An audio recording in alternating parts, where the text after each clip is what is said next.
Coach Reich told us that you brought the whole gang here to Indianapolis. You guys have moved into the Circle City. Give us your first thoughts of living in this city with the family. Yeah, we all got moved in here. I guess we've been here almost a week now, but it's been great. Obviously, haven't really moved in a long time. The last time we made a big cross country move, it was just my wife and I and my oldest, which was 2 years. She was 2 years old, so quite a different move with 11 of us. But the transition's been smooth. The people I've ran into so far around town have been very welcoming, and we're excited to be here. It's been a pretty week. You know, I'm getting a feel for the weather. The summers, I'm getting a feel for these summer nights have been beautiful. So and getting used to it getting dark after 9 o'clock. It's been a little crazy. We've been out playing and look up and it's 9:05 and still light outside. But it's been a good transition so far. Still getting settled in, but our whole family's happy to be here. Great. All right, Thank you. Mike Chappell. Yeah, Philip, Frank talked about how once the virtual OTAs are done, you know, you're going to start getting players together on your own, working out in the next week or two. What are your plans? What can you share with what your plans are? And maybe more than that, what value will you draw from being on the field with these guys? Yeah, well, obviously I know info gets out. It gets out all around the league. You hear where guys are throwing and getting together, and I know that's part of it. The fans want to know, and people want to know that their team's working and improving. But I've always at least preferred for at least our guys to know that it didn't come from me. That I'm trying to let everyone know what I'm trying to get done, and as far as organizing. Wow, look at Philip, he's getting the guys together. So it's really not about that. But certainly is important to all of us, important to all our guys that we get together and get some work done, because we've gotten great work done in the meetings. But certainly I haven't met many of these guys in person, much less thrown them a pass or had a person-to-person conversation. So we've actually a few of us have thrown already in this past week, and that'll continue kind of as the summer goes. We plan, at least I plan, our family plans on being here throughout the rest of the summer. So I know guys obviously scatter and do some family vacations and such. And obviously with the times right now, who knows what that's going to be for guys. We've almost been at our homes for obviously an extended period of time. But I tell you that the few sessions we've had, I really feel like we've gotten a lot out of these Zoom meetings. So we get into these, we start throwing, and it really doesn't feel like the first time once we get out there, because we really have been, in some ways speaking the same language, depending on how long the player's been here for many years. And then we've been hearing it together now the last 7, 8, 9, 10 weeks.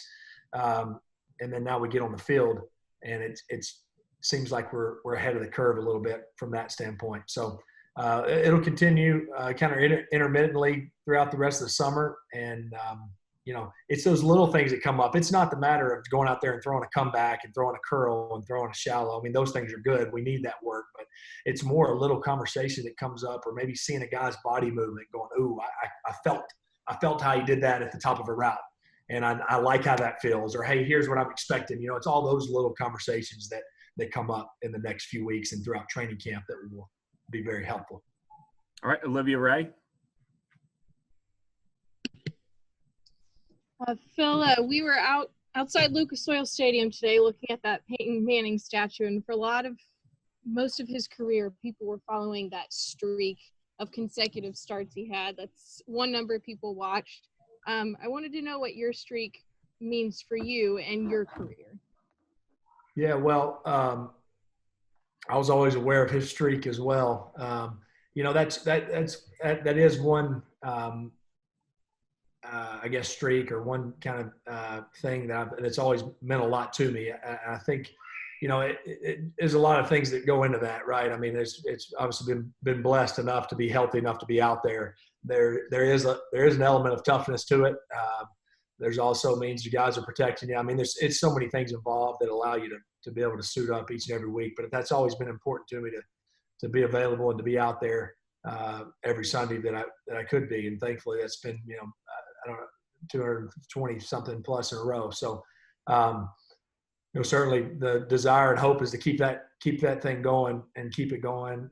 But it's, I always admired that about Peyton and obviously about Brett Favre, Eli as well, and many guys. And again, there's some circumstances you can't help it. I certainly understand that, but I always thought, those guys being out there and each and every week, I've always admired that about those guys and always wanted to be kind of in that group from a standpoint of being available every Sunday. All right, George Bremer. Philip, thanks for your time. I saw an interview you did earlier this offseason with, I think, the Los Angeles Times, where you said that you're not going to be one of those guys who's sticking around just to chase a ring. That's not really going to be what you base your whole career on.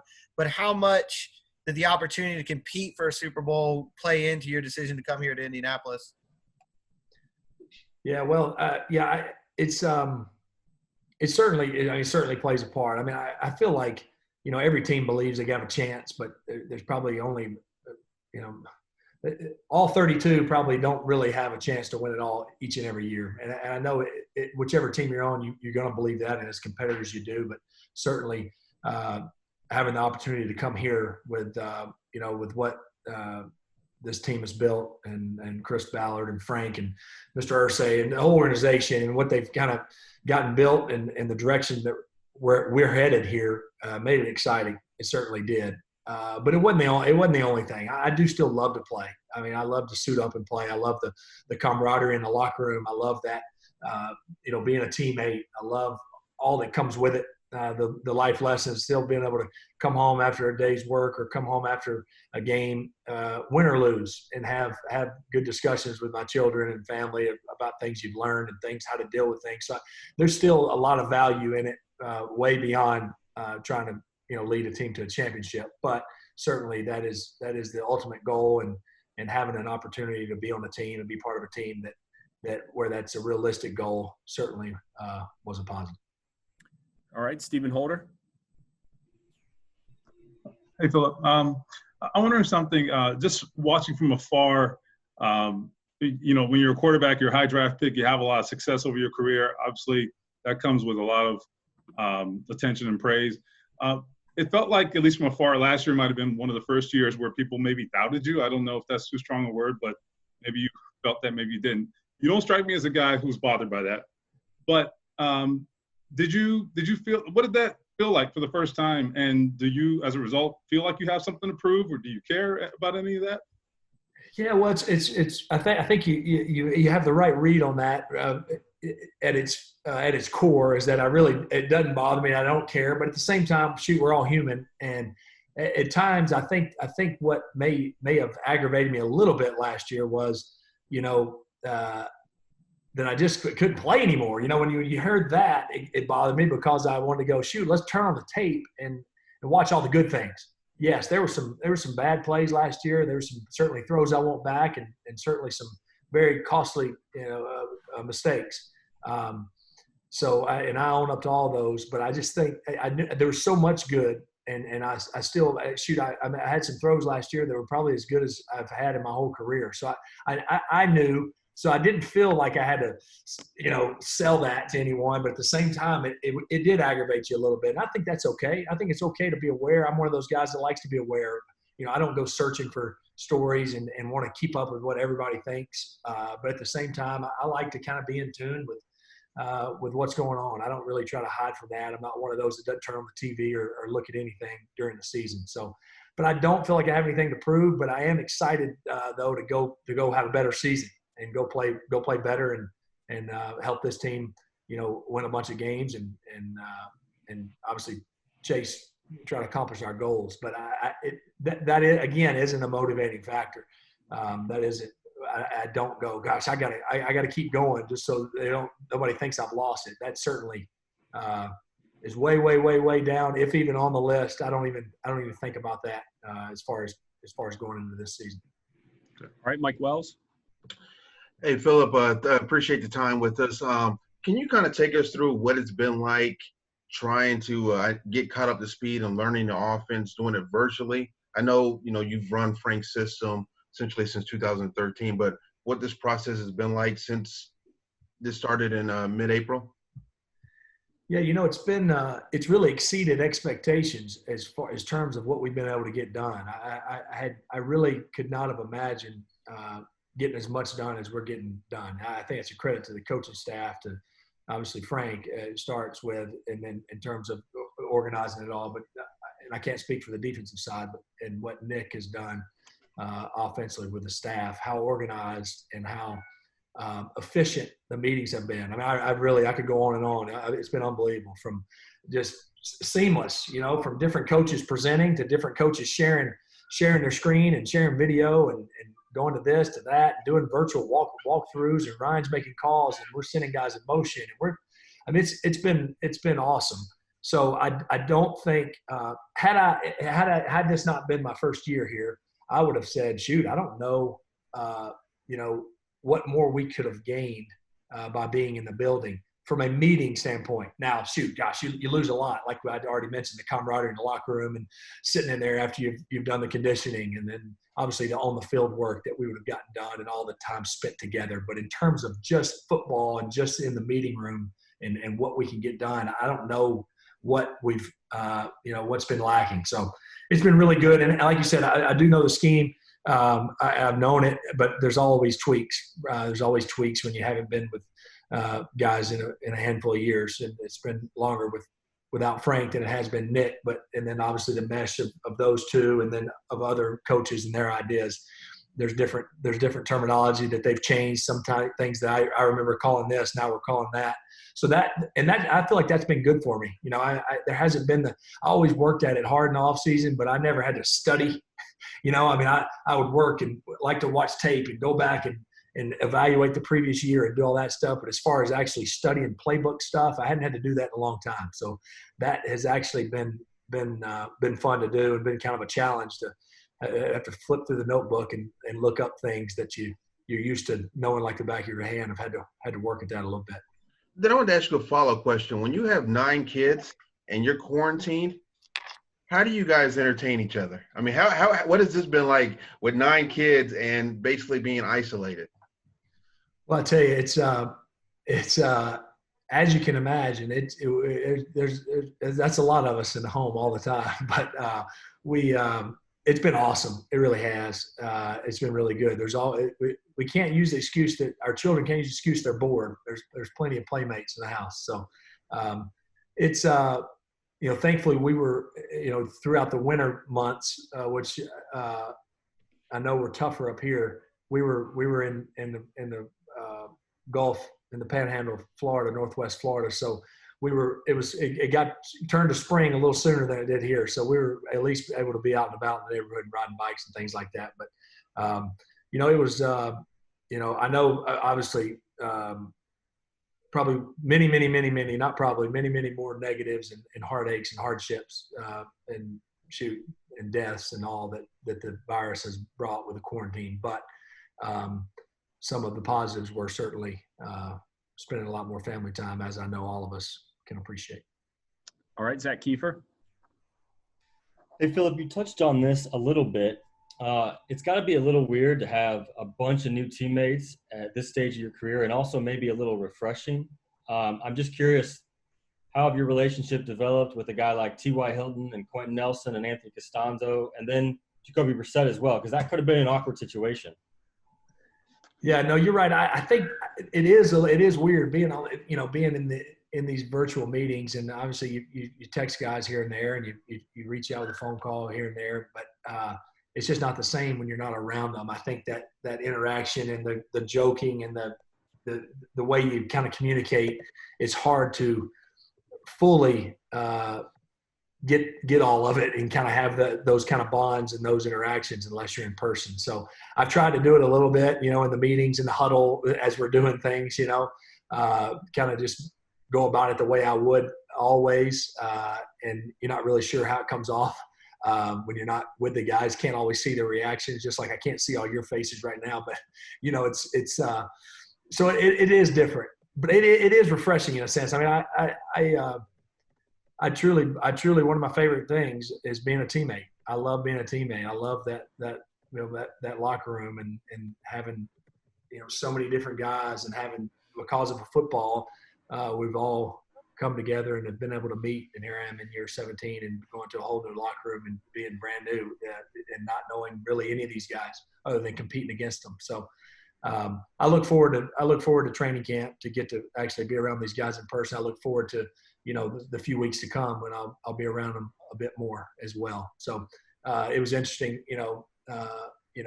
seeing, no reason to keep it secret, seeing Jack and Paris the last couple of days, and I've been in a meeting with them for 8 weeks, but didn't see them in person and saying, hey, nice to meet you, nice to meet you in person finally.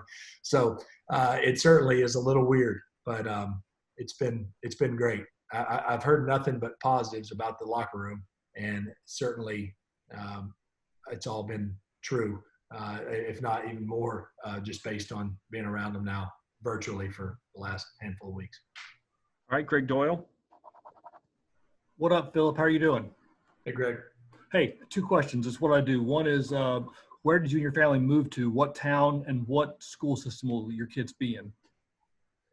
Well, part one to your question is I'm not real sure.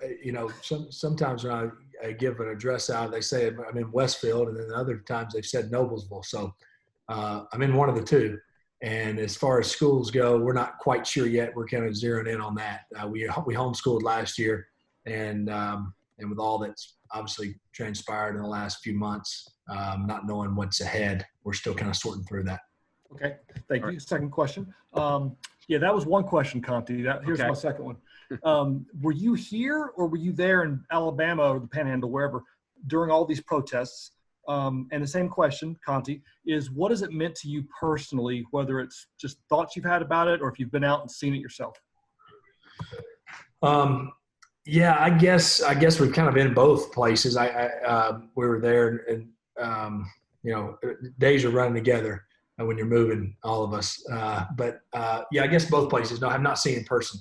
I tell you, last week was a tough week. And really for our team and for people all around, all over the country. I know. I thought Frank did a heck of a job with the way he set up the week, and I was moving one day and wasn't on the call in the meeting, and then I was in and out the next day, and then got to be on there the last day. But really devoting the whole week to really just letting guys share their stories and I guess to he went about it a great way. And I think the thing I took from it is just being able to, and again, different because I didn't know a lot of these guys, but feel like I've gotten to know them even better without meeting them, just because you hear hear their pain. Hear some of their story, hear some of these guys' story here. And, I think just being there to listen first. And then going back to being a teammate, I love being a teammate. And I think with being a teammate, and this is really what I kind of shared with the guys, was that being a teammate, I think, comes with a lot of responsibility. I think in this particular moment as a new teammate, and, being able to listen, being able to let them know you love them and care about them and willing to pray for them, and really be on the team for the improvements needed in social justice and police reform and whatever those things come to be that we can get behind to help make things better. So in a lot of ways it was a tough week, and I can't even imagine. I can say it was a tough week, and I don't have the same stories, obviously, but I think when you hear your buddies, and again some that I don't know well yet, when you can hear in their voice the pain that they felt or have felt and feel, you feel connected even more so. And hopefully that's what's happening all around the country, that more and more people are listening, more and more people will understand. And you almost wish everyone could be in a locker room and be a part of a team, because I do think there's a specialness there, there's a brotherhood there that's unique. And I think that's what was felt in the last week, in those few days of meetings. It's bigger than football, but there was a level of togetherness that we grew in last week, no doubt, just by opening up and listening and sharing. And so it was a tough week, but I think in a lot of ways it was a special week.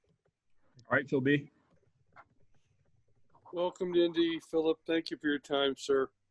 Googling on the fly here, looking at your hat, I see there's a story behind that phrase, what it means to you, how you came about it. I hope you don't mind enlightening a new market what those words mean to you. Yeah, no, thanks for your question. Yeah, y'all will be tired of this hat by the end of this season probably, but it tends to be on my head most of the time unless I'm asleep. But Nuke Cheppy is I guess I should say is the Alabama version of the Latin or the Alabama pronunciation of the Latin phrase. In its purest form, I guess it means now I begin, but it's a never-ending beginning. You're always beginning. Now I begin again and again and again. It was shared to me by a priest friend years ago.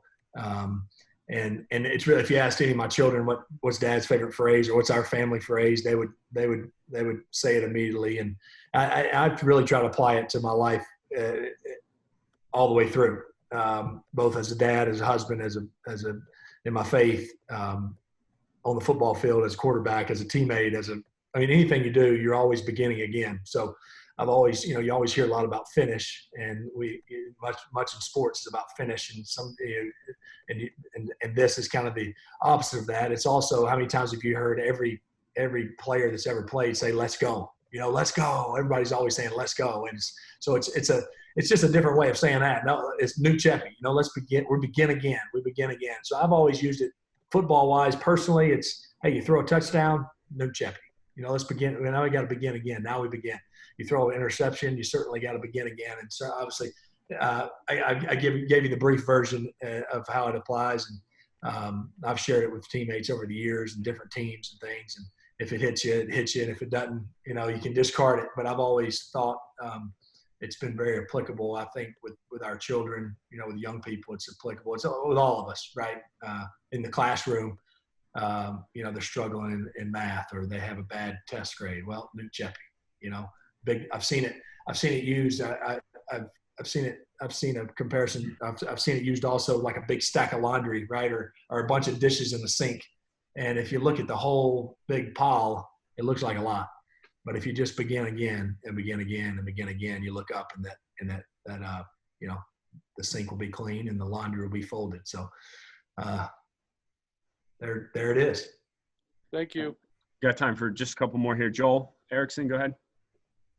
Hey, Philip, having been through the lockout, do you see parallels with this season? And is there anything you learned that you've tried to from that year that you tried to apply to this off season so far? Yeah, I think very, very, in a lot of ways, very similar. Different in this way. Different in the fact that there were no meetings, there were no nothing, there was no contact, there was no anything with the coaching staff. So really, a lot less got done from that standpoint. We were in San Diego at the time, still down in San Diego, and there was about 15 or 18 of us though that stayed there and trained together at USD. Actually, we did kind of a mini camp or a version of a mini camp one week. But so it was similar. It was similar in a lot of ways. But I think probably gotten way more done. Or not probably, definitely gotten way more done this way because of the meetings and the way they've been done and the way they've been organized and run, and then still getting to get together here in the next 6 weeks. I guess we're 6 weeks from tomorrow, assuming camp starts on time or something like that, somewhere in there when things will get going. All right, Kevin Bowen. Philip, thank you for the time. Kind of going off Joel's question right there. Worry might be too harsh for a word, but are you curious the fact that you haven't thrown really to any of these guys first time in your career, no OTAs, no at least mini camp with coaches on the field? What are your feelings? And do you ever think, man, this is going to be a little bit weird?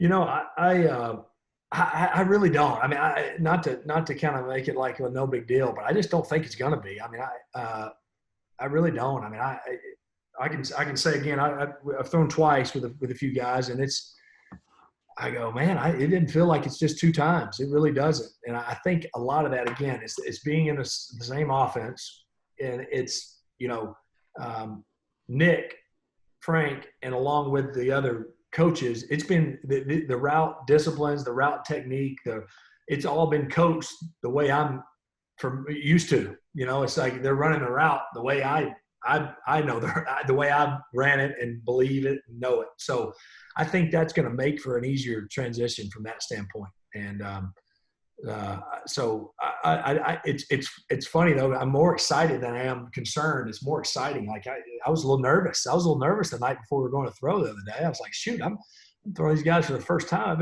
I'd throw a bunch of balls over their head or throw a bunch in the dirt. I wanted to make sure back to your question, Stephen, earlier. It's like, I want to make sure they know I can still throw it. Shoot, I don't want to come in here and make them go, why did we get this guy? So it's actually been more exciting to get with them than anything. All right, last one, Stacy. Hey, Philip. Frank talked last week about, kind of jumping on what Kevin just asked you about sort of learning the idiosyncrasies with Nick on tape of somebody like T.Y. or Jack or Naeem. I'm curious what you've learned, some of the process of what that looks like, maybe an example of something you've learned about the way T.Y. operates that you could share. And then when you envision this offense, what does it look like for Colts fans next season? So I think one of the little nuances and awesome ways Nick has really run these meetings is we'll talk through routes. He's showing clips, he's asking T.Y., teach us this route. And so T.Y. goes, and then Nick explains the whole concept. And then he'll say, hey, Philip, tell us anything else you want to add. And then so there's that dialogue that so that we're seeing it the same way. Hey, T.Y., now if they do this, I'm expecting you to do a little this right here, and boom, boom. And so there's been some good conversation and interaction in these meetings. It hasn't just been coach presenting and a bunch of guys sitting here listening. It's been very interactive. So I think that helps, when Nick says, hey, Naeem, tell me what are you going to do on the verse? If the guy plays you like this, what are you doing? And I'm thinking, well, I hope he says this, because as I'm seeing it. And so those kind of conversations have been really good. And then we've had messages here and there, shoot, T.Y. and I have messaged back and forth. I've sent him pictures of my son throwing routes, and he sent me videos of his son running routes and vice versa, so that's been fun, Naeem on a few things here and there. I mean, I've tried to, I've failed to connect with every guy, but I've tried to reach out best I can to the guys over this period of time. I think Colts fans and should expect, a real versatile, dynamic attack. I mean, the one thing that I can say has been confirmed is the guys up front and the way we run the football is pretty awesome. So obviously we're all excited about that. I'm fired about that. And so that's where it starts. And usually good things come from that, but it's going to be we'll be very multiple and very dynamic. And I think, my time with Frank and Nick both, one thing I know about Frank is, I was with him once and we threw it 65 times and we came up just short, but that was what we needed to do to win that game. We didn't get it done, but that was the recipe. And I also know that we'll throw it 18 and hand it off a bunch too. It'll be whatever it takes to win that week. And I think that's certainly what I believe in as well. So super excited to be a part of the group. It's been again, it's been awesome, and I hadn't even stepped foot in the building yet. So I'm super thankful and excited to have this opportunity, and look forward to getting to meet the guys and get it going.